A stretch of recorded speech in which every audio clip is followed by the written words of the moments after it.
若我不允呢？阿音，大庭广众之下，你非要闹得大家都不痛快吗？怕是容不得你不允。绿桥如今不仅有了4品书人的诰命，他还认了大理寺少卿李大人为义父，进府做个侧室也合符身份。哦，大理寺少卿，那个靠着我父亲昔日恩荫才爬上来的酒囊饭袋。更何况绿桥已经有了我的身孕，我的长子必须有名正言顺的出身。你与我成婚5年，却未能生下一儿半女，犯了7出之条。如今绿桥有孕，你作为主母，不仅不感激他为裴家开枝散叶，反而横加阻拦，简直善妒。原来生不出孩子，难怪侯爷要在外面找女人。裴郎，姐姐是不是不愿意？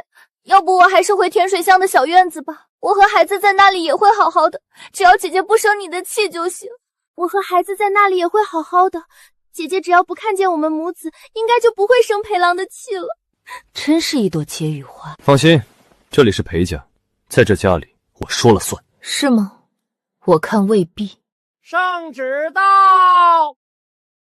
奉天承运皇帝诏曰：镇南侯于社稷有功，应镇南侯之请，封沈绿桥为4品书人，以示皇恩，钦此。臣妾沈绿桥叩谢皇恩，吾皇万岁万岁万岁！绿桥，快起来，地上凉。姐姐，你听到了吗？都是裴郎心疼我腹中的孩子，这可是皇恩浩荡呢。我如今已经是圣上亲封的4品书人了，姐姐见了我，是不是应该行个礼啊？果真是青楼出身的女子，眼界狭窄的可怜。你笑什么？难道你敢抗旨不遵吗？裴夫人，咱家宣读圣旨，你为何不跪？为何不接旨？公公，请恕我无礼，只是因为我正要与镇南侯和离。既然即将和离，这份给镇南侯家眷的旨日，我便不必再接了吧。而你，我嫁给裴彻之前，是开国元勋英国公的嫡长女，而我的另一个身份是当今皇上亲封的长乐县主，正2品，10月300户。你算个什么东西？也敢叫本县主给你行礼？是啊，他是县主，这5年来，他洗手做羹汤，温柔贤淑，我居然真的把他当成了可以随意拿捏的普通妇人。裴郎，我不知道，裴郎，我真的不是故意的，我并不知道姐姐嫁进裴府后还要以县主的身份自居，我以为女人应当3从4德，既然嫁给了夫君，自当忘记自己娘家的身份，全心全意以夫为公啊。沈书人，你可真是好笑啊！刚才你叫我行礼的时候，怎么不记得自己要忘记品阶？如今我的县主品阶比你高出足足2个大台阶，怎么到了这个时候我就要忘记我的身份了？你的3从9德难道是看人下菜碟的吗？简直滑天下之大鉴！和离，顾南烟，你刚才说你要与我和离？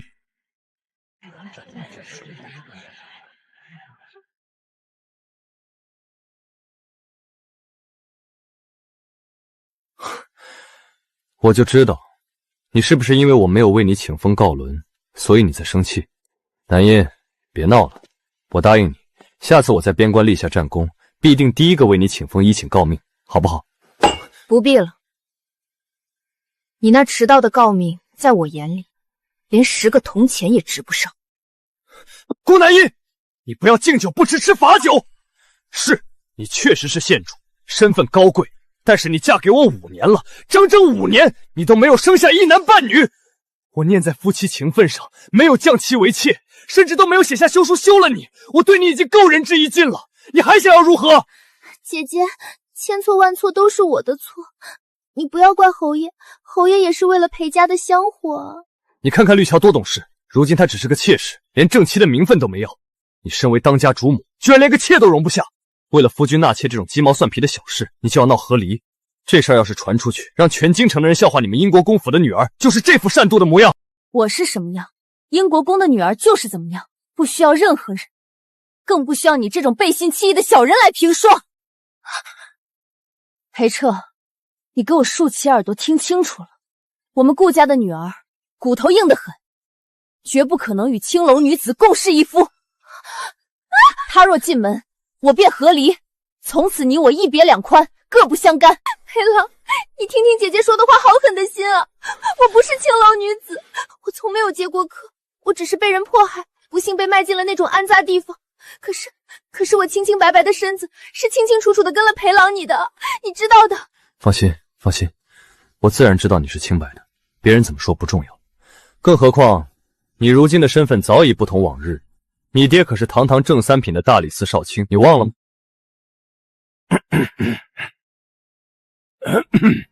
侯爷说的极是。是啊，绿乔娃儿，你可是忘记了，你是我们李家失散多年的小女儿啊。姐姐，你听到了吧？我也是官宦人家的女儿了。日后我们姐妹在府里好好相处，一同伺候侯爷，可好？买通个酒囊饭袋来洗白身份，裴彻，你还真是不遗余力。只可惜你找错人了。李大人，不知道远在江南省亲的李夫人，知不知道自己在京城突然多出了这么大一个黄花闺女呢？绿乔是当初本官外派江南时，与一名姨娘所生，如今接回京城认祖归宗，有何不可？哦，原来京城里向爱妻如命、从不纳妾的李大人，居然还在外头养了姨娘啊！看来这京城里的传闻还真是不实啊！改日等李夫人回京，我定要亲自登门，向她老人家好好讨教讨教。够了！顾南音，你少在这里阴阳怪气！如今圣旨已下，绿乔的身份已经是铁板钉钉的事实。今日绿乔就要正式入府，你立刻去把府里最好的梧桐院收拾出来，让绿乔住进去。对了，我记得你库房里有一套极其珍贵的苏绣双面屏风，你顺便一起拿出来摆在梧桐院吧。绿乔她最喜欢苏绣了。裴大人，想必你的耳朵有些毛病，刚才没听清我说的话。我今日便要与你和离，我的嫁妆凭什么要拿出来给你的妾使用？你算个什么东西，也配沾染我顾家的东西？香玉，奴婢在，去把我的嫁妆单子一笔一笔拿出来对，点清了，全部给我装箱打封。侯府的一根草我不要，但我顾南音的1分钱，谁也别想留下。顾南音，你认真的？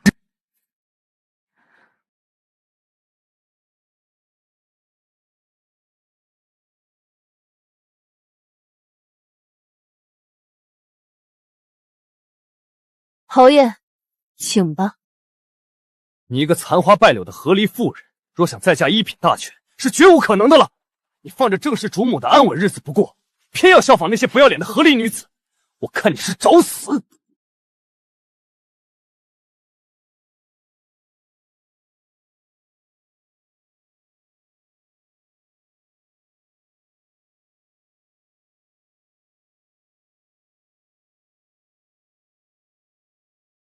顾南音，那是我们的婚书，你真的疯了吗？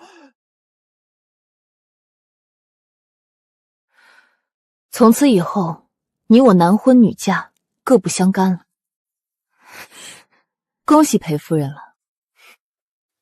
如今你不但是皇上御赐的4品淑人，扫清了我这个障碍，你马上就可以做着镇南侯府名正言顺的侯夫人了。裴郎，是真的吗？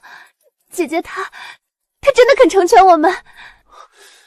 南音，你到底在闹什么脾气？你知不知道今天是什么场合？我当然知道，所以我也要让你知道，我说的话句句当真。但是前提是你的好裴郎要把他欠我的钱，也就是你的赎身银子，先还给我。顾南音，你到底什么意思？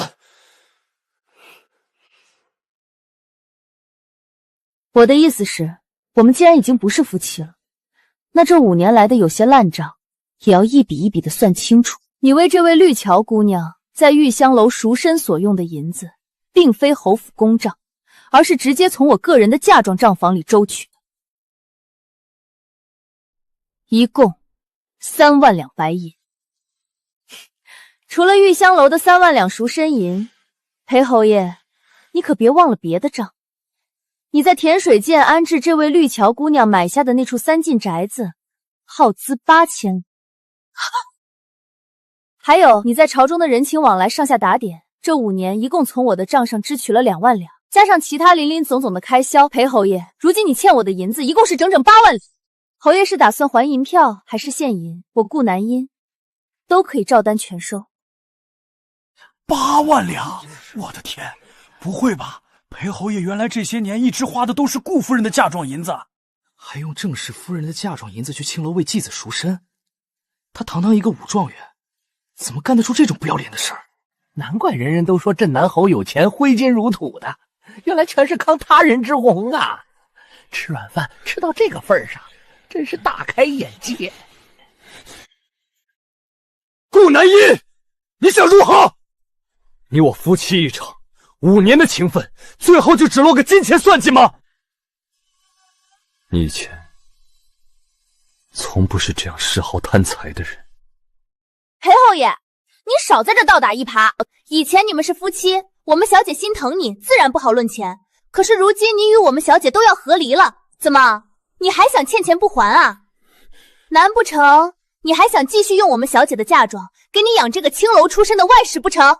各位大人夫人评评理，见过脸皮厚的，也没见过这么不要脸的。几年时间花了我们小姐这么多钱，还用小姐的银子养外室赎继子，你有本事花女人的钱，你倒是有本事把钱还上呀！装什么深情大义？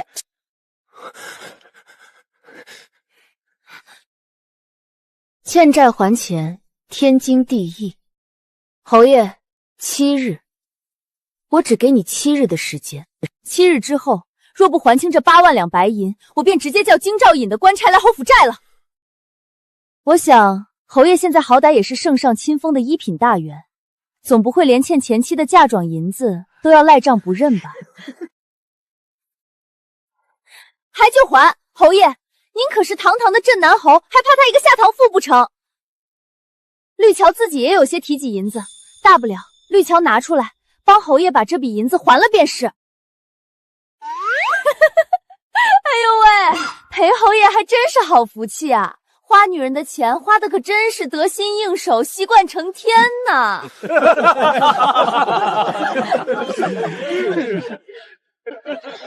都给我闭嘴！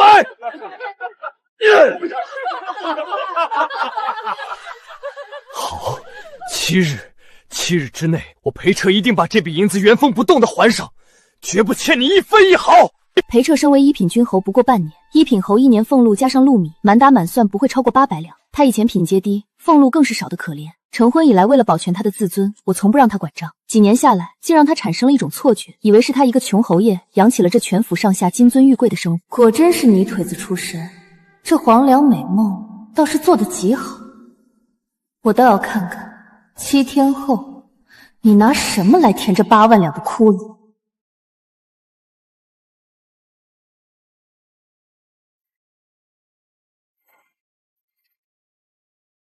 顾南音，你闹也闹够了。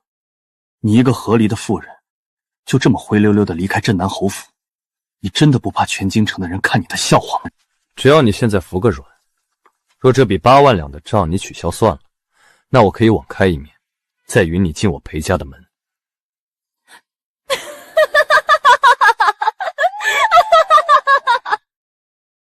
你笑什么？我是看在过去的情分上才给你机会。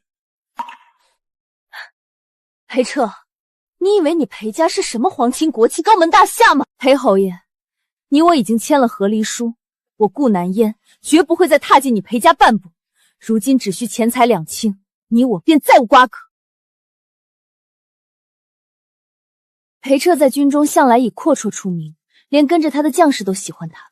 别的军队战士吃紧饿肚子时，只有他的队伍能及时收到京城送来的粮草。他一直以为这全是因为他能力过人，是皇上赏识他，却不知道这一切全是我和父亲在京城动用人脉与财力暗中操作的。若无父亲在朝中为他周旋，若无我庞大嫁妆银子的贴补，他想在军中拉拢人心，想在官场一帆风顺，绝无可能。如今这一切我都将全数收回，从此各安天命。裴彻，你没有了我的托底，你的好日子还在后头。哈哈哈哈，痛快痛快呀！裴彻那个黄口小孩，是不是以为老夫年纪大了退下来了，就为我的宝贝女儿做不了主了？他才敢如此肆意妄为！父亲息怒，女儿已经让他签了和离书，那8万两的债，我也限他7日内还清。匹夫小人，真当老夫是人走茶凉了吗？他以为老夫退隐，朝堂之上就没有老夫说话的份了，可笑至极！连当今圣上每日都还要派人将底报亲自送到府上给老夫过目。南音，你做得对，你是正二品的长乐县主，是我英国公府的嫡女，这种忘恩负义的白眼狼就该让他原形毕露。父亲放心，女儿彻底清醒了，绝不会再在这个人身上浪费一丝心力。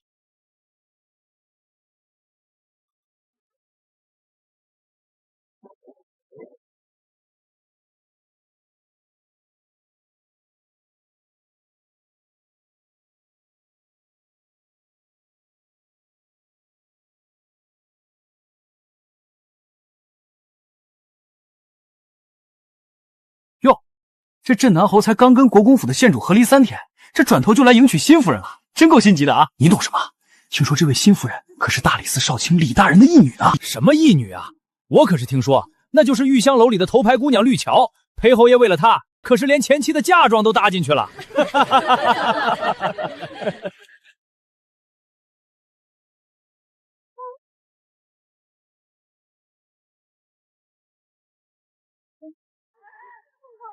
过了今日，我便彻底洗掉玉香油的晦气，是正儿八经的官家千金，更是侯府的主母。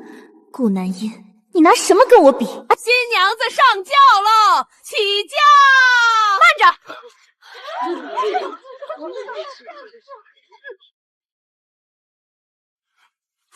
夫人，您怎么今日就回京了？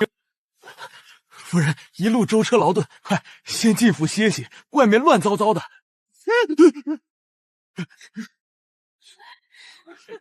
哟，李大人这是唱哪出啊？平时不就出了名的剧内吗？这下有好戏看了。听闻我李家突然多了一个女儿，失落在外多年，今日出阁，我这个做嫡母的自然要亲自来看一看。夫人，夫人息怒，都是误会，天大的误会啊！这大喜的日子不可胡闹。误会，整个京城都传得沸沸扬扬，流言蜚语都传到我城外庄子的耳朵里了，人人都说这轿子里坐着的是你的私生女。李文明，我嫁给你20年，当年拿我的丰厚嫁妆供你读书科考，打通关系。你这忘恩负义的狗东西，居然敢在外面养外室，还生出这么大一个私生女，今日还要从我李府的大门抬出去！老娘今天就要与你和离！绝无此事，苍天可见，这都是谣言。我李文明怎么可能会做对不起夫人的事儿啊？是啊，李大人不是号称爱妻如命，从来不纳妾的吗？好啊，好一个爱妻如命的李大人！李文明，这事儿今日若说不清楚，老娘立刻进宫求太后恩准和离！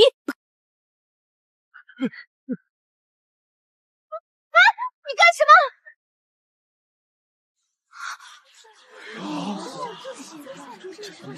哟，好一张娇媚狐妹子的脸，这样的狐狸精做派，我看根本不是你的女儿，是养在外头的相好吧？不是，夫人真不是啊！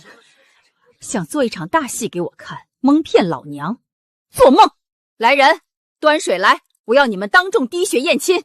若是验出你是我李家的种，我今日就认了；若不是，我绝不可能让你这出身不明不白的贱人从我李府大门出嫁，辱没我李家门风，休想！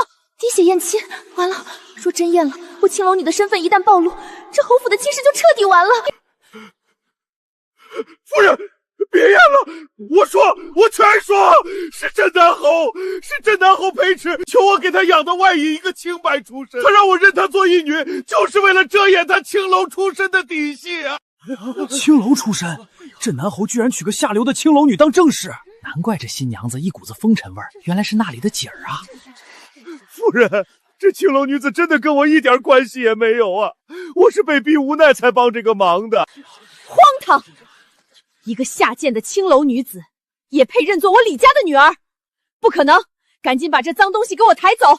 我们李家没有这样的女儿，绝不允许她从我们李家的门槛跨出去半步！滚！别脏了我们李府的地！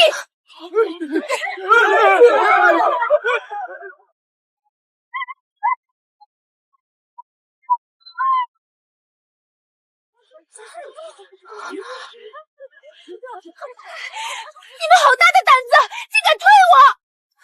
我可是皇上亲封的四品书人，你们这些贱婢敢动我一根手指头，我诛你们9族！哼，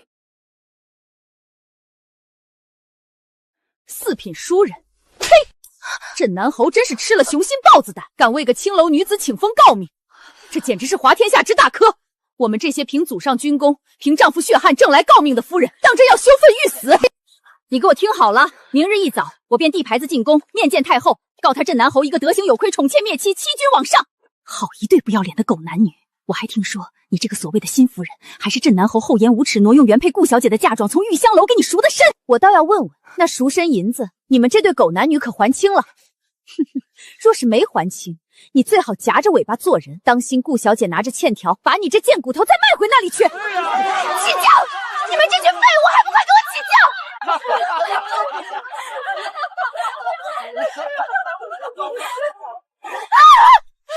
回侯府，立刻回侯府！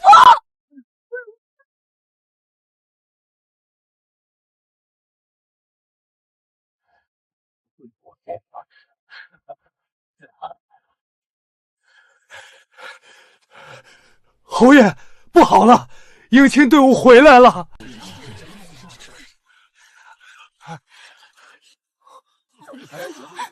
乔儿，怎么弄成这副名？侯爷，到底发生了何事？是李夫人，她当街拆穿了我的身份，还动手打了我，她还要进宫告你啊！顾南音，一定又是顾南音这个毒妇干的好事，她就是见不得我好。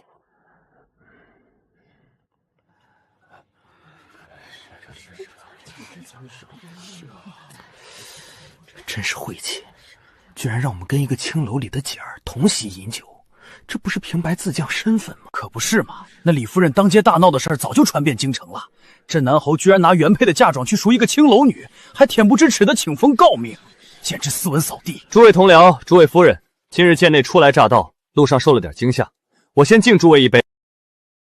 侯爷，实在抱歉，我家府上还有急事，这杯喜酒就不吃了，告辞。下官突然想起衙门里还有几份公文未批，先行一步。我家孩子还病着，告辞了。李大人，张夫人，酒席才刚开啊，再坐坐吧。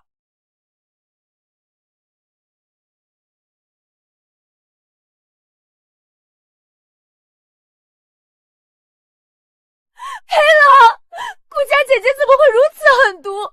她到处散播谣言，毁我清白名声，以后我这镇南侯夫人还怎么在京城立足？我还怎么活呀？行了，别哭了，还嫌今天不够丢人吗？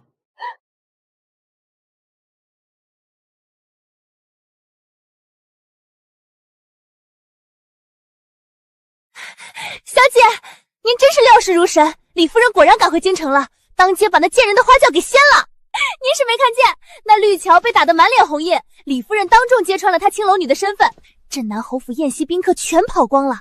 这场荒唐婚礼，如今已是全京城最大的笑话。这就受不了了，这才刚刚开始呢。拿了我的，我要他连骨带血，一分不少的全给我吐出来。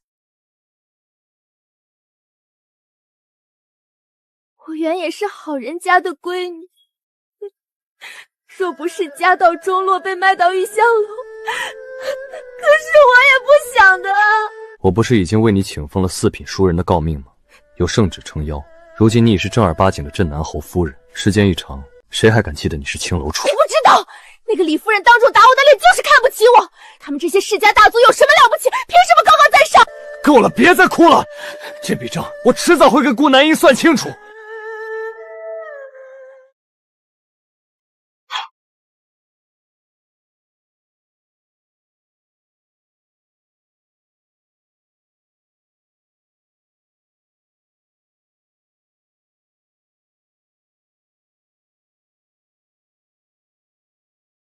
整整6年，我掏空了国公府的库房，用尽了父亲积攒的人脉，去填他裴彻那深不见底的野心，到头来竟养出了一头恩将仇报的中山狼。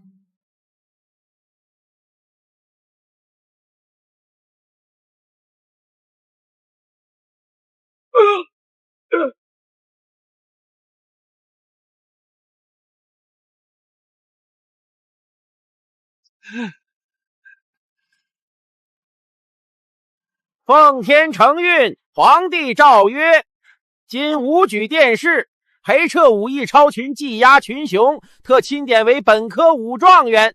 赐状元及第，御马游街3日，钦此。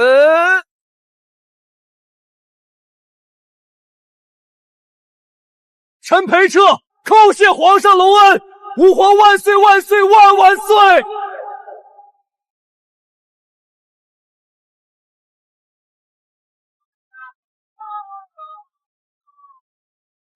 快看，那就是新科武状元，真威风啊！看着眼生啊，听说是个偏远乡下来的，没背景没家世，实打实的一个泥腿子。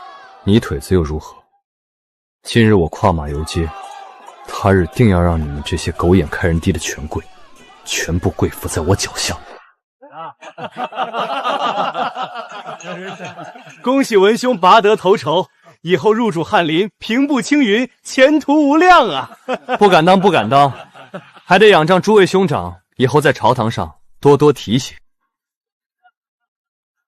同样是状元，凭什么他能被人追捧，我却连个搭话的人都没有？就因为他有个好爹，而我是个乡野村夫。哟，这不是咱们威风凛凛的新科武状元吗？怎么想去给兵部主官敬酒攀高枝啊？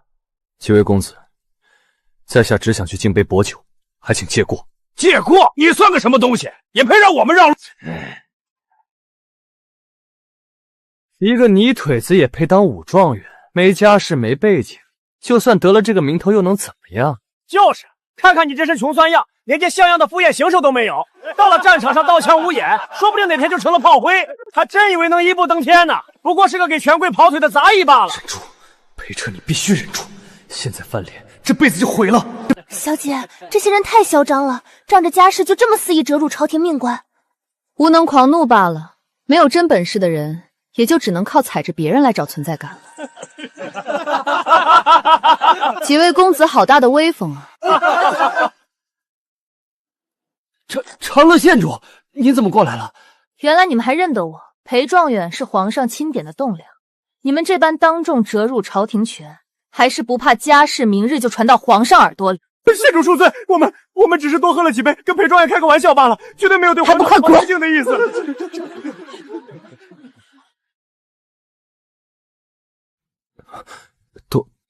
多谢小姐出面解围，裴彻没齿难忘。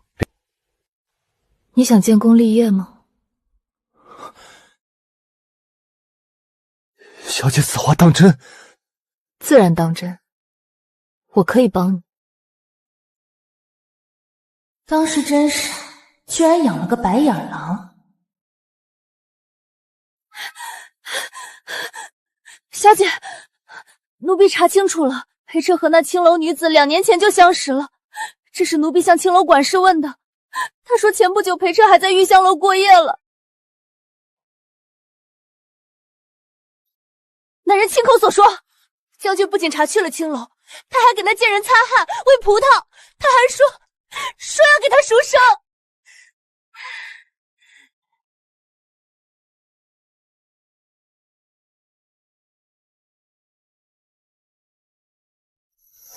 好，乔儿的舞姿真是倾国倾城，把本将军的魂儿都勾走了。将军就会拿乔儿寻开心，乔儿都累坏了。本将军怎么舍得拿你寻开心？来，本将军亲自喂你。将军，你对乔儿真好，若是能一辈子服侍将军，乔儿死也甘愿了。胡说什么死不死的，本将军还要你长命百岁，好好陪着我呢。你是我的心肝宝贝，我自然疼的。等我过阵子再立些战功，我就拿钱给你赎身，到时候让你风风光光的跟我回侯府享福。真的吗？将军可不许骗我。那到时候你会不会给乔儿也请封个诰命啊？乔儿在戏台子上看过，那诰命夫人的节衣可好看了，我也想穿那一身诰命服，多威风啊！只是姐姐若是知道了，会不会生乔儿的气？姐姐是国公府的千金，身份尊贵，乔儿不想惹姐姐不快，只要能安安静静陪在将军身边，乔儿就心满意足了。他有什么好生气的？哼，她是英国公嫡女，本就高高在上，什么都有，冷冰冰的像个木头，哪用得着我疼？你跟她不一样，你柔弱善良，你只有我。放心，到时候我一定给你请个最好的诰命，让全京城的人都羡慕你。多谢将军。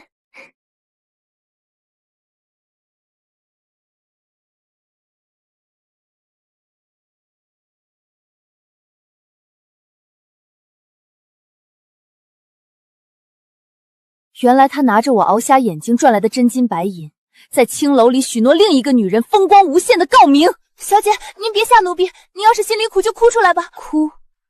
为这种忘恩负义的白眼狼流一滴眼泪，都是对我顾南音的侮辱。既然他觉得我给的只有钱，那我就收回一切，让他看看脱了这层我给他镀的皮，他裴笑到底是个什么东西。香玉，奴婢在。去通知京城各大钱庄、酒楼、布庄的掌柜，告诉他们，我顾南音不兜底。开门！裴彻，你个死不要脸的缩头乌龟，赶紧开门还钱！堂堂镇南侯府，欠债不还，算什么英雄好汉？拿着我们看在长乐县主面子上的赊账去养玉香楼的女子，你还要不要脸了？还钱！各位掌柜的，行行好，侯爷和新夫人还在歇息呢，等天大亮了再说，成不成？大清早的都在耗丧吗？外面到底怎么回事？侯爷，你可算醒了！外面全都是京城各大铺子的掌柜，带着伙计来催账的呀！催账？镇南侯府的账向来是一季一结，这还没到日子，他们催什么催？以往夫人，顾南音在的时候，确实是一季一结，而且从不拖欠。可如今您和离的消息传遍京城，那些掌柜怕咱们侯府成了空壳，全都堵上门来了。放肆！本侯堂堂一品君侯，还能赖了他们那点散碎银钱不成？把门打开，本侯倒要看看谁敢在镇南侯府门前撒野。侯爷，外面人可不少，万一……开门！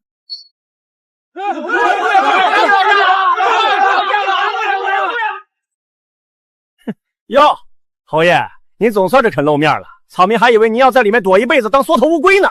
王掌柜，你这是什么意思？带着这么多人围堵侯府，眼里还有没有王法？侯爷，您别拿王法压我们，咱们都是做小买卖的，一手交钱一手交货，那是天经地义。以往这侯府的规矩，那是因为有前侯夫人在，人家英国公嫡女，财大气粗，结账爽快的很，我们自然乐意给面子。就是啊，听说镇南侯府的开销全跟钱夫人撑着呢。现在钱夫人走了，这侯府怕是连锅都揭不开了。闭嘴！不过是几天的账期，本侯几时差过你们的钱？侯爷，不是咱们不给面子，实在是这规矩已经破了。小侯府至今没派人来结账，如今这没了依靠的侯府，对咱们来说就是一个填不上的填坑。今日要是见不到银子，咱们可就不走了。对，欠债还钱，天经地义，侯府也不能欺负老百姓。怎么会这样？顾南音那个贱人，到底在外面胡说八道了些什么？竟让这帮刁民如此放肆！你们要多少钱？本侯结给你们便是。侯爷痛快，这锦绣庄的账目一共是1000两白银，请侯爷过目。侯爷，既然锦绣庄的账结了，那咱们银楼的账你也顺道给清了吧？听说侯爷前几日办婚礼，光是流水仪就花了几千两白银，更别提新夫人的嫁衣头面了，光彩照人，闪瞎了我们这些穷人的眼啊！既然侯爷有这么大手笔的银子给小妾置办行上，怎么就不早点把我们的欠款给结了呢？难不成侯爷是故意拖欠我们这些小老百姓的血汗钱？这镇南侯真是不要脸，拿不结账的钱去给青楼女办排场。嘿，什么青楼女？人家现在可是皇上亲封的4品淑人呢，架子大得很。用别人前妻的嫁妆钱养小妾，还欠一屁股债，真是丢尽了武将的脸，败坏门风啊！都给本侯闭嘴！本侯倒要看看这账单能有多少。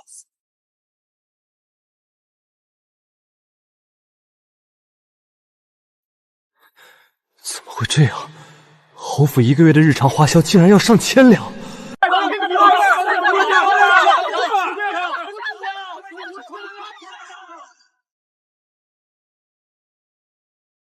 侯爷，发生什么事了？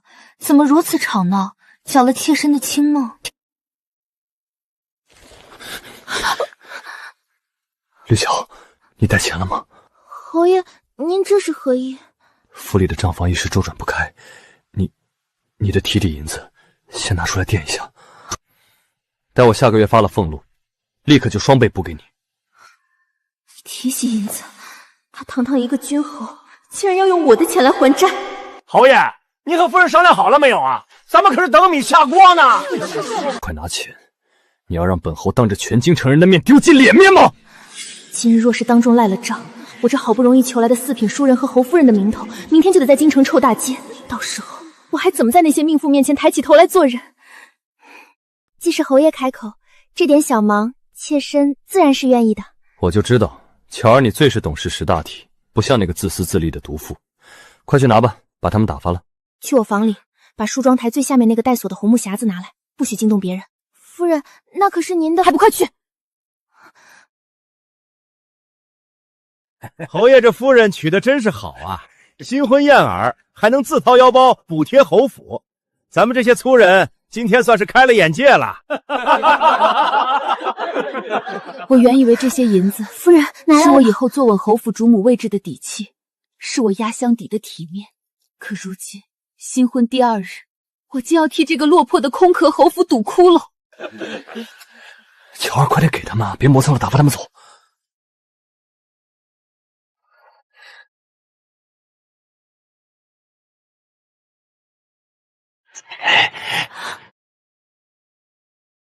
100、500、1000两，哼，这是1000两。不过啊，夫人，这点钱可远远不够。您还没仔细看账单吧？一共是2800两，还差1800两呢。1800两，我哪里还有这么多钱？我只有这些了，这已经是我的全部家当了。哎呦，夫人说笑了不是？您这就太不识时了。谁不知道侯爷最疼您？为了您，连堂堂英国宫嫡女都休了。您在玉香楼的时候，那可是名动京城的头牌，随便拔根汗毛都比我们的腰还粗呢。就是，夫人快点掏掏，咱们拿了钱好早点走人。可不能耽误了您和侯爷白日里的温存啊！早点把钱清了，侯爷也好早点疼爱您啊！你们放肆，无耻之徒！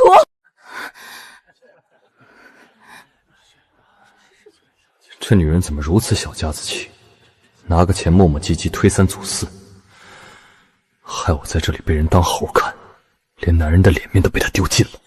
还有没有？有就快点拿出来，别在这里丢人现眼，快把这难堪收拾干净。他竟然不帮我，他看着我被人这般轻薄羞辱，竟然无动于衷，他只在乎他的脸面。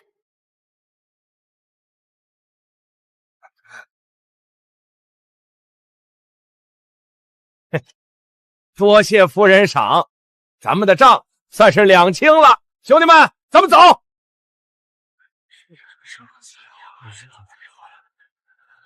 关门。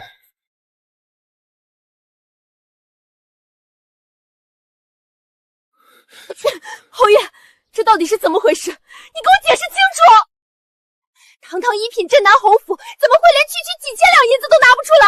那可是我的血汗钱，是我在玉香楼陪笑换来的底牌，已经就这么全给出去了！你喊什么喊？我怎么知道府里会亏空至此？我平日里忙于居务，哪里管过后宅这些柴米油盐的琐事？一直以来，都是钱夫人用自己的嫁妆和私房钱在默默贴补着各项开销，这才维持了侯府表面的风光和您的排场。这个月钱夫人一走，顺便带走了账上的银钱，这账上筹的早就1分钱都没有了，四处借贷无门啊！如今新夫人入了府，这当家主母的担子自然是交给您了。这账本，夫人您收好吧，老奴不干了，实在管不了这烂摊子。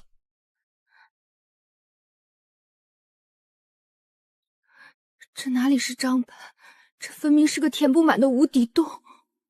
我费尽心机，不惜背负骂名，到底是嫁了个高高在上的侯府，还是嫁了个催命的债主啊？事已至此，哭有什么用？必须尽快把后面的钱款还上，否则我镇南侯的脸面往哪儿搁？你立刻去把你甜水巷的那处宅子，还有府里剩下几个值钱的铺子，全部发卖出去，必须尽快凑够银子还钱。你要卖我的宅子？黑彻，那是我最后的退路。绿桥，你如今是我的夫人，咱们夫妻一体，理应风雨与共。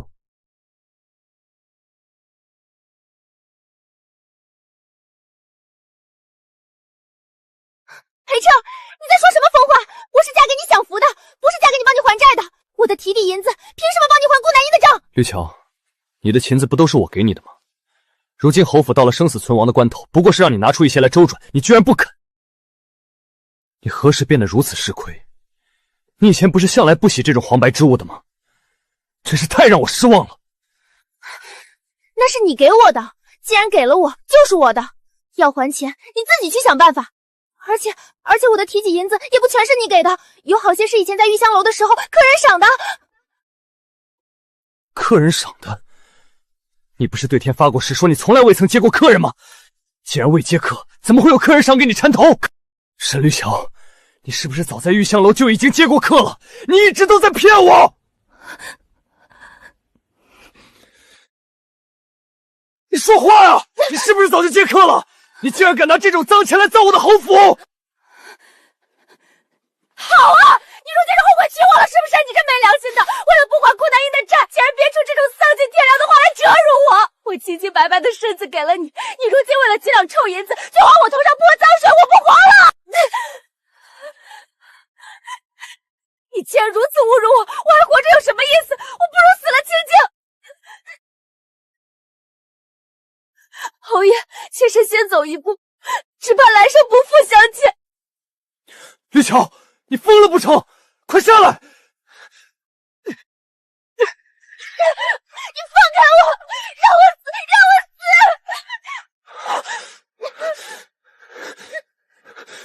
你放开我，让你看着我死，不是正合了你的意吗？你如今攀不上顾南英的高枝，就来逼死我！绿桥，别闹了，都是被顾南英那8万两银子给逼的。我今日实在是被催债的逼疯了，才会对你说出那等诛心之语。我以后断不再提此事。若是你快吸了气，可是要了我的命啊！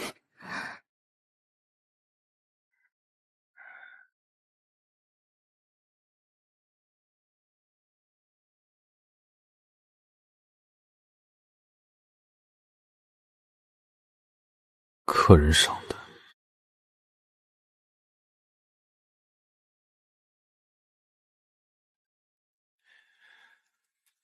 他今日种种反常模样，难道他真是为了我的身份才和我在一起的？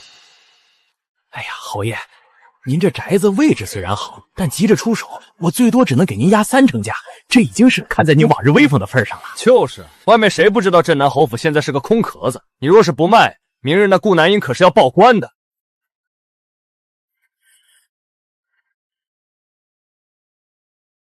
卖，都给本侯卖！只要能立刻兑成银票，全部拿走！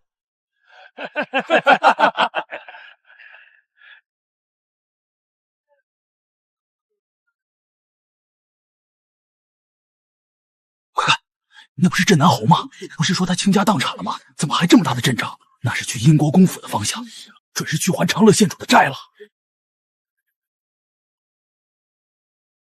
抬进去！今日本侯就要将这笔烂账算得清清楚楚。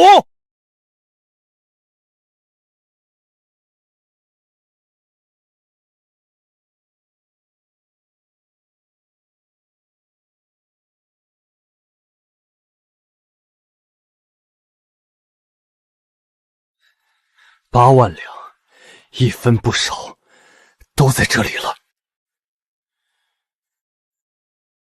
香玉，清点一下，若是少了一个铜板，立刻拿我的县主令牌去大理寺。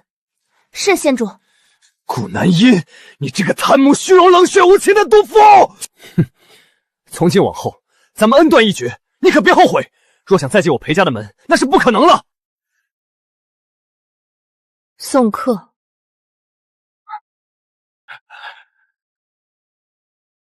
大家都看清楚了，本侯今日已经将8万两真金白银如数付还。顾南音，你贪财如命，逼得亲夫倾家荡产，此等恶妇，本侯倒要看看这京城之中，以后还有谁敢娶你！你不为夫君考虑，只为钱财相拼，连我们5年相濡以沫的夫妻情分，都能被你冷血的调算成一张张冰冷的银票。顾南音，你这般薄情寡义、钻进钱眼里去的女子，试问这京城之中，谁敢娶你为妻？谁敢要你这样一个满身铜奏、不念旧情的下堂妇？我的老天爷，听见了没？侯爷这是被逼得砸锅卖铁了呀！顾家小姐当真狠心，堂堂镇南侯被逼到当街还钱，这顾南音果然是爱财如命。一日夫妻百日恩，为了几两碎银子把男人逼上绝路，这女人真是疯了！以后谁还跟国公府结亲？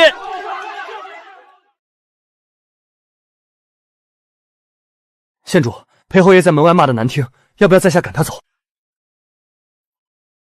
小姐，您听听那个白眼狼在外面说的那叫什么话？他拿您的嫁妆养青楼女，现在还钱可还成了受委屈的那个了。奴婢这就带几个护院出去，撕烂他的嘴，把他打出去。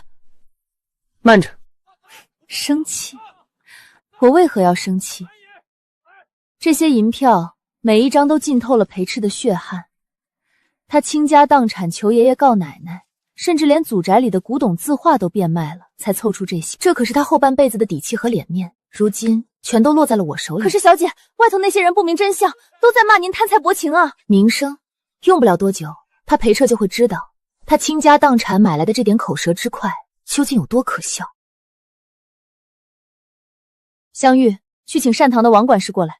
善堂？小姐，您要见王管事做什么？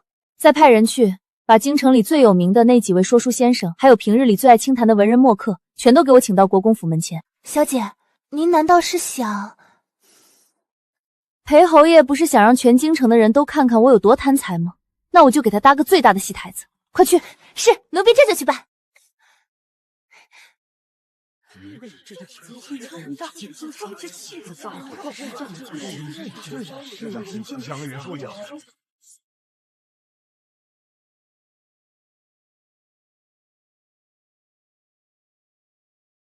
哼，怎么，长乐县主点清了银子，舍得出来见人了？这8万两足够你抱着在这国公府里孤独终老了。诸位今日既然都在，便做个见证。这8万两是我那前夫镇南侯裴彻倾家荡产凑出的欠款。既然他口口声声说我贪财，那我今日便告诉诸位，这笔钱我一分不留。王管事，这8万两现银，我长乐县主全部捐给善堂。县主，这可是8万两啊！善堂100年也未曾收到过如此巨款。但有一条，这些钱必须指明用途。边关苦寒，连年征战，这8万两全部用来接济那些在沙场上战死的将士妻儿，供他们的孤儿读书，给他们的妻女安家。8万两，说捐就捐了，那可是为了战死将士的孤儿寡母啊！长乐县主这哪是爱财，这分明是深明大义，胸怀天下。县主高义，我等惭愧。裴侯爷这银子既然来之不易，我便代他将这些钱送还给那些真正流过血卖过命的英雄家属。将士在前线流血，故事难因不才，愿以此微薄之财，代为照拂英雄遗孤，全了这一份大义。我真该死！我刚才竟然骂县主贪财，这等心胸哪是寻常女子能有的？倒是这镇南侯拿还钱来逼迫县主，心胸狭隘，简直是个跳梁小丑！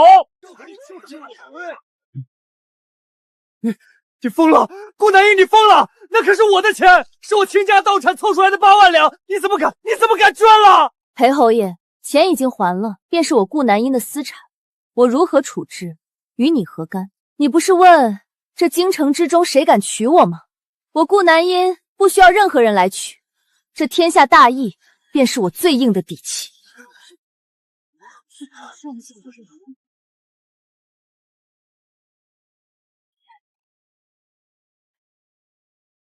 老身替战死沙场的3个儿子给县主磕头了。多谢县主活命之恩，县主大义，顾家英烈。老人家快快请起，将军百战死，大周的太平是你们的亲人用命换来的，这点银钱是你们应得的。裴彻，你处心积虑想把我的名声踩进泥里，却没料到你倾家荡产凑出的8万两，竟成了我脚下最稳固的功德石。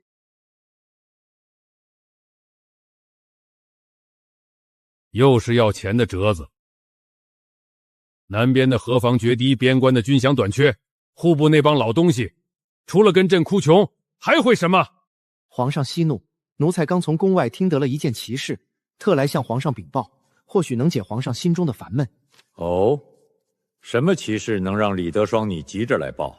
是关于英国公府的嫡女长乐县公顾南英的。顾南英，朕记得他前些日子刚和镇南侯和离，闹得满城风雨，怎么他又惹出什么乱子了？回皇上，不是惹乱子，是大善举啊！县主昨日在国公门前，镇南侯退还的8万两欠款，当着全京城百姓的面，全数捐给了善堂。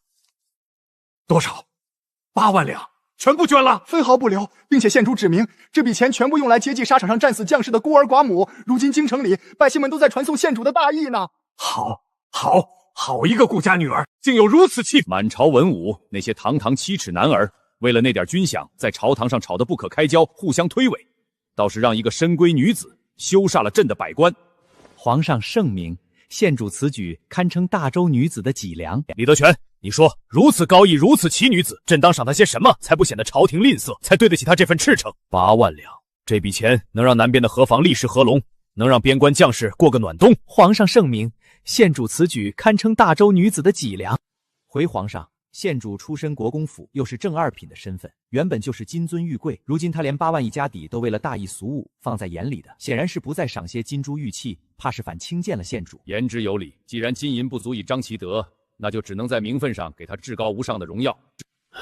你且说说，依你看，对于这等忠肝义胆的女子，朕该赏赐些什么才配得上她的高义？老奴想起前些日子镇南侯裴彻回京请封，皇上念他有功，赐了他继子4品书人。确有此事。若非看在裴彻死缠烂打的份上，朕绝不轻允。可皇上有所不知啊，老奴听说当初在侯府里，那位侯爷迎娶青楼女时，竟当众叫长乐县主这个原配嫡妻让一让。他竟敢如此折辱国公府嫡女，可不是嘛？侯爷亲口说，县主身把这诰命让给那青楼女子。这8万两正是县主和离时硬生生从侯府清算讨回来的私房钱呐！好一个前进才平步青云，好一个却不可一世的镇南侯！如此忘恩负义、寡廉鲜耻之徒，也配使我大周的俸禄？皇上息怒，皇上保重龙体啊！县主虽离了夫家，却是个至情至性、胸怀天下的人。依老奴看，这世间女子最重的莫过于名分2字。若是皇上能给县主一份旁人夺不走，更不必依附于男人的无上尊荣，那才是真正的天恩浩荡。旁人夺不走的尊荣，不必依附男人的尊荣。可是大王礼制森严，祖宗之法不可违。诰命皆随夫之，他以黑和离成自由之身。若要单独加封诰命，这满朝文武的迂腐老臣恐怕又要喋喋不休，掀起轩然大波啊！皇上，礼制固然是给人定的，可县主这份大义却是给我大周江山定的呀。他救的是大周的根基。说得好，裴彻既然觉得县主不在乎名分，朕偏要亲手给他一个天大的名分。既然无符可依，朕今日便破了这个例。那些迂腐老臣若敢质回，朕拔了他们的舌头。传朕旨意，册封长乐县个顾南音为1品诰命夫人。皇上圣明，天恩浩大。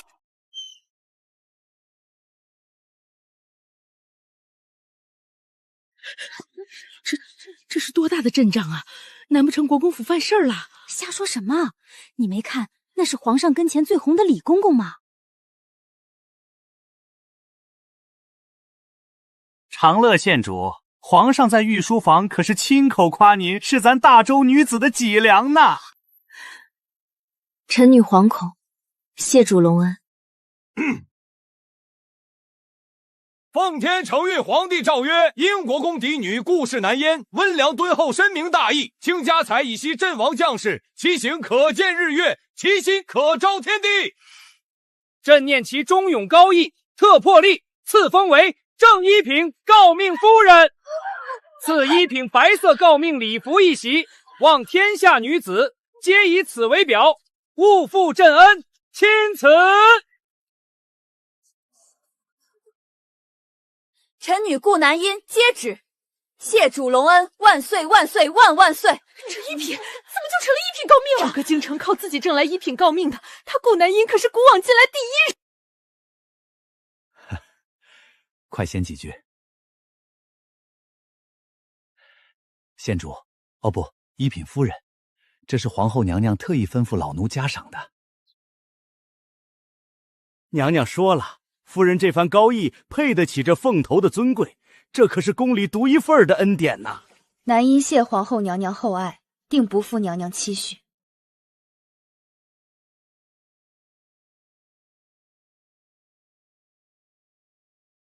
5年了，这身衣服就像一层褪不掉的腐朽旧皮，捂得我透不过气来。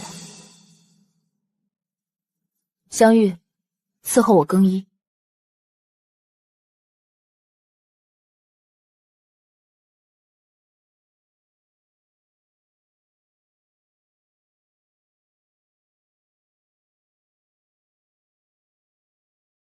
那时的裴彻把这诰命的名头当成了给我的施舍，以为没有他我就一无所有。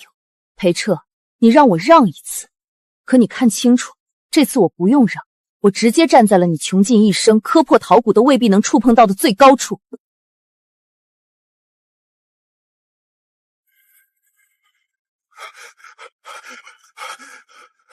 这侯府如今还能出什么大事？天塌下来不成？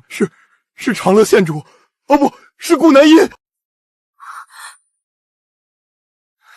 你说什么？一品告殿？这不可能，这绝对不可能！他一个合理的弃妇，凭什么？裴彻，你听见了没？那个女人，她竟然成了一品告殿！那个贱人又搞出什么异蛾子了？她还陷害我们不够惨吗？街上都传疯了，皇上因为顾南音捐了8万两给阵亡将士家属，龙颜大悦。皇上破例册封顾南音为一品诰命夫人。你当初拼了命在死人堆里滚了几圈，才给我求了个4品书人。现在他不费吹灰之力就拿了几张破银票，就爬到了我头上。一品诰命，一品啊！那我以后算什么？他是在踩着我们的骨血往上爬啊！那我以后在街上要是遇着他，我是不是得像条狗一样给他下跪？你说话呀！你是不是怕了他了？你这个没种的男人！你给我闭嘴！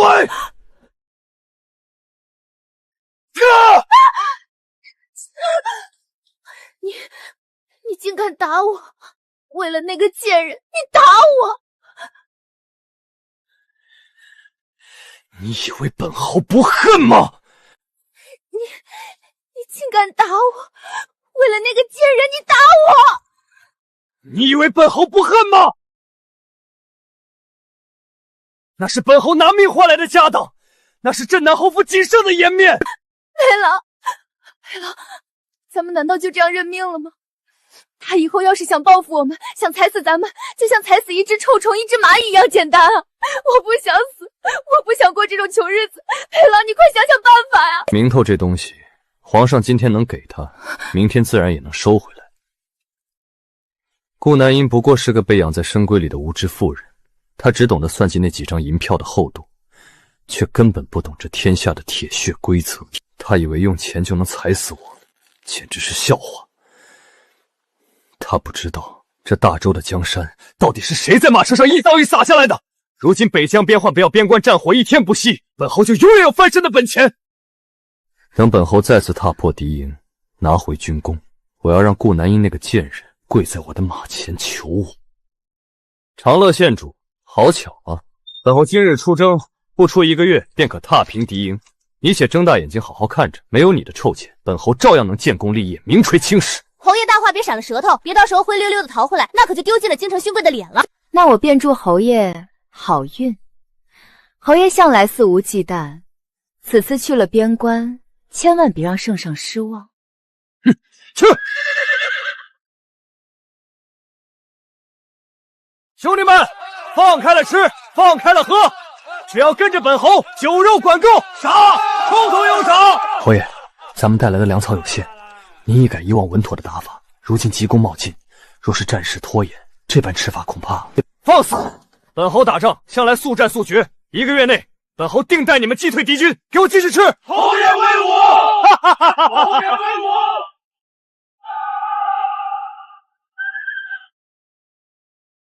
粮草呢？兵部的粮草为何还没到？侯爷，已经断粮3日了。再这样下去，兄弟们连拿刀的力气都没了，这仗还怎么打？本侯半个月前就发白里急速信回京催粮了，怎么会毫无音讯？朝廷是不是把我们忘了？侯爷，您难道还想不明白吗？以前侯爷出征，京中有英国公在朝堂为您打点调度，有长乐县主用庞大的嫁妆为您贴补买粮，时不时还能让京中的贵人们捐助。您向来粮草充裕，自然觉得理所当然。你说什么？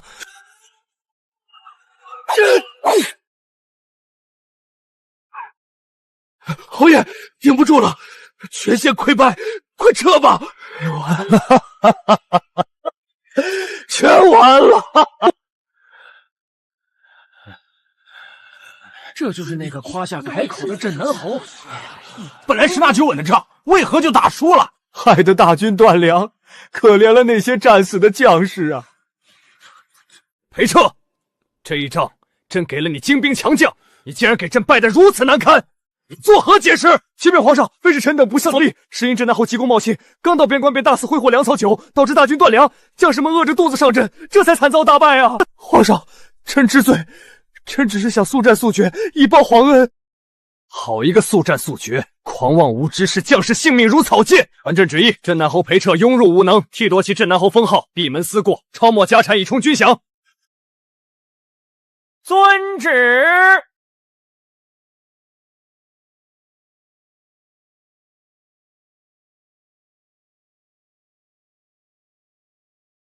南一，我带你最喜欢的栗子糕，还有你爱喝的甜羹。南一，我没有别的意思，我只是想见见你。我想告诉你，我真的知错了，我不该狂妄自大、自以为是，我不该觉得那些功劳都是我自己的，我更不该对不起你，鬼迷心窍纳了绿桥为妾。南一，你能不能再给我一次机会，我们重新开始好不好？带着你的虚情假意，滚出我的视线！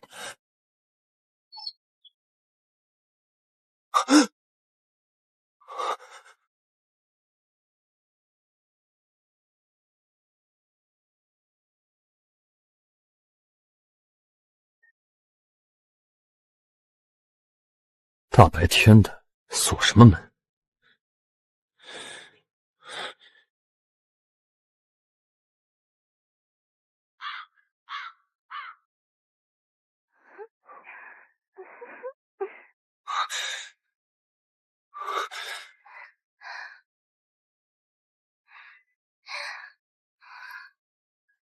没想到绿桥姑娘这许久不见，还是和以前在玉香楼时一样漂亮，皮肤这般水灵。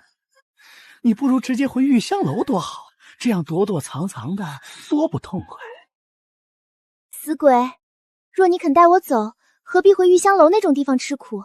我可以跟着你回家，做妻做妾都可以呀。以前你不是说喜欢我身子强壮，怎么是假话？如今不肯娶我回家了，当真？那你那个废物夫君不要了？他一事无成，还靠着我吃软饭，要来何用？原以为嫁给他可以做个侯夫人，没想到这般无用，躲在女人裙下吃软饭。如今他打点关系的钱，全是靠着我的钱养他。我若是他，早一头撞死了，哪里还有脸活着？我肚子里可是有了你的骨肉，若你不带我们母子走，我可是不依的。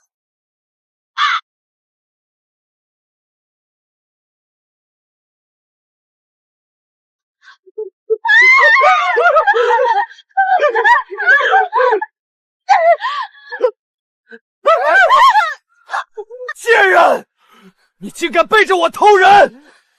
若非是因为你这个，我怎么会家破人亡？怎么会失去男婴？我的肚子！你坏了我的好事，还怀了别人的孩子栽在我头上！我要将你们这对奸夫淫妇全进猪笼！你还有脸提顾南音？是你自己没用，一事无成！我要与你和离，我要嫁给别人。反正这肚子里的孩子也不是你的。你裴彻就是个断子绝孙的绝户命。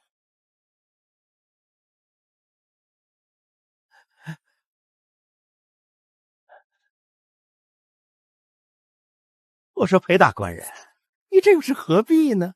动这么大肝火伤身啊！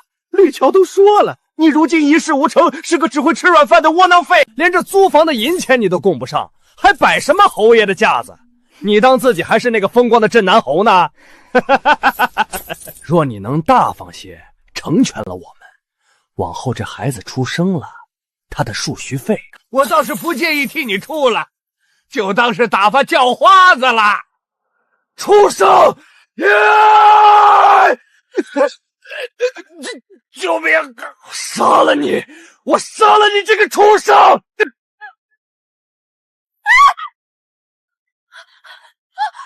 人了！杀人了！杀人了！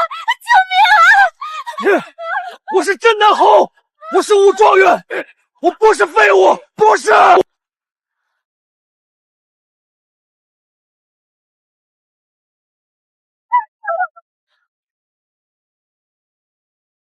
光天化日之下，竟敢在京城顺天府地界公然行凶杀人，给我拿下！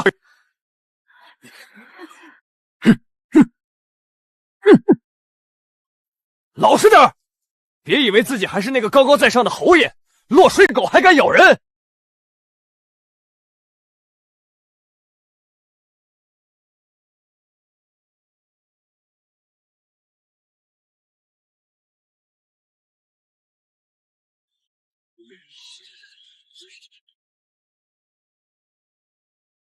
堂下罪犯裴彻，你为一己私欲包庇风尘女子，不仅宠妾灭妻，更于市井之中当街暴行，打死人命，人证物证俱在，你可认罪？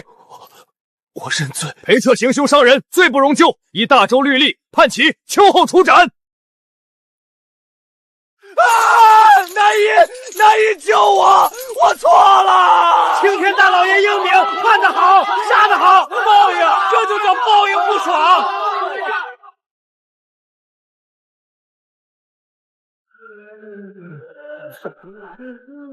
我是镇南侯，我是武状元，你们敢动我？老实点！死到临头了还做你的春秋大梦！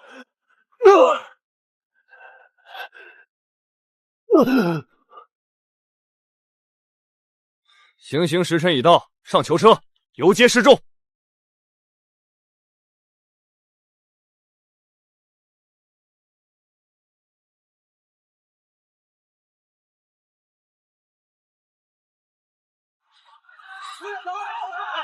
来了，那个负心汉来了，大家快看！杀得好！这种忘恩负义的白眼狼，吸干了发妻的血，居然还包庇娼妓，活该他今天挨这一刀。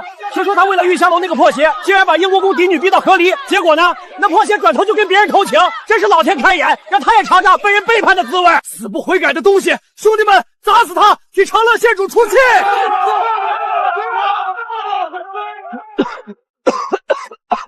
我的眼睛痛，好痛！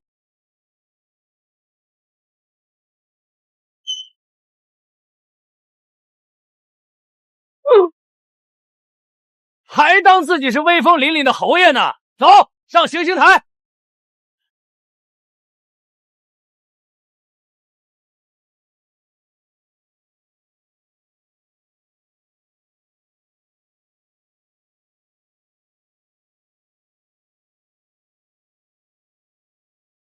午时已到，你可有何话说？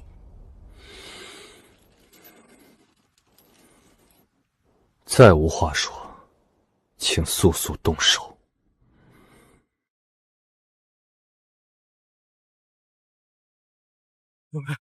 国公爷，县主，天大的喜讯！那镇南侯，哦不，那罪人裴彻刚刚在菜市口被问斩了。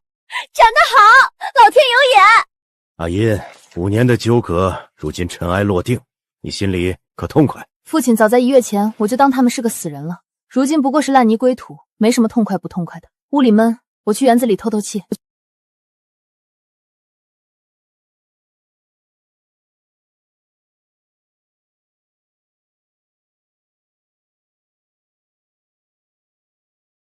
县主，您要的剪子。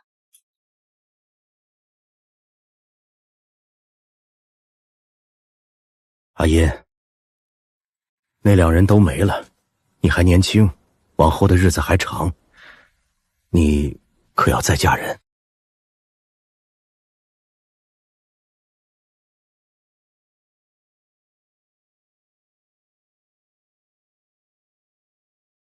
不嫁了，父亲。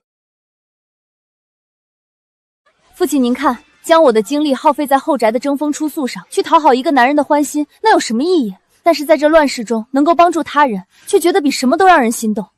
可是阿银，为父怕你孤单。裴彻是个畜生，但世上总有良人。裴彻与绿桥，终究只是我生命中一段腐烂且发臭的枯枝。我找到了我想要的人生方向，这样便已足够。大周女子的脊梁，不是靠男人撑起来的，而是靠自己挺起来的。好一个大周女子的脊梁，不愧是我英国公的女儿。你不嫁，为父养你一辈子。哈哈，这善堂你要开多少家，为父给你撑多少家腰。那积压了5年的沉郁，终于随风而散了。只待春暖花开，自有蝴蝶来。